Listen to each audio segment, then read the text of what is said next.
Korang ada masalah tak? Bila tengah rajin je nak repair barang elektronik macam laptop ke, benda-benda kecil kat rumah, satu je masalah dia. Korang tak ada screwdriver. Kadang-kadang bunga dia lain dengan apa yang kau ada. Ini adalah screwdriver set yang sangat lengkap.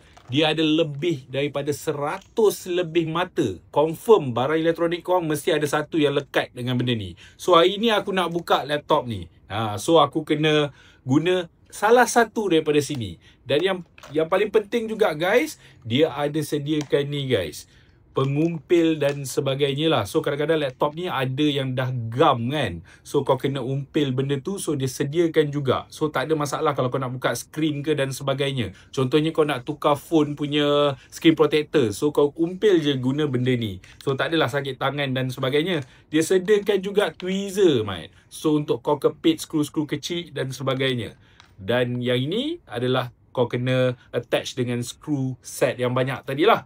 So jom kita tengok. So guys, bila korang buka skru korang, benda yang paling korang takutkan lagi adalah skru yang kau buka ni hilang. So dia ada sediakan magnetize ni juga. So kau letak je dekat sini, skru tu melekat guys.